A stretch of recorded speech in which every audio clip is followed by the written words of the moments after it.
Assim como aconteceu na pandemia, né, foi importante o Pablo ter mencionado essa situação, porque foi outra questão emergencial que a gente passou. Só que aí foi, lógico, mais abrangente, abrangeu todo o país. E na pandemia nós tivemos medidas tributárias muito urgentes, mas medidas de uma determinada característica, ou seja, postergação praticamente de tributos. Né?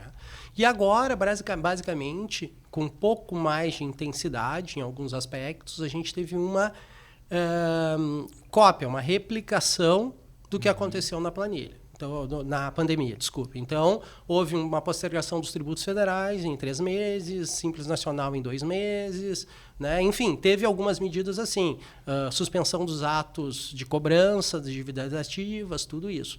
Só que, efetivamente, o nosso momento, o momento do Rio Grande do Sul, o momento das cidades afetadas, né, é totalmente diferente a questão da pandemia. Pior, né?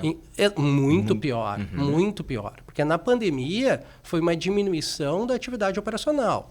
Né? Diminuindo a atividade operacional, automaticamente também diminui a tributação. Né? Agora a gente tem uma outra situação, que além da diminuição da atividade operacional, que a gente vai ter num universo de alguns meses, e para alguns setores, ou para algumas lojas, ou para alguns contribuintes, inclusive anos, a gente sabe que vai ser uma situação bem alongada, nós tivemos um potencial pico de despesas, de recuperação das lojas. Investimento, né? Exatamente. Os fixos, os custos fixos, as despesas fixas continuam existindo. Locação, que vai ser abordada pelo Pablo.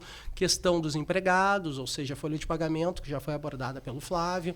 Então, esses gastos são totalmente imprevisíveis sobre um aspecto, por exemplo, do que foi destruído, e, por outro aspecto, são previsíveis e não são automaticamente reduzíveis.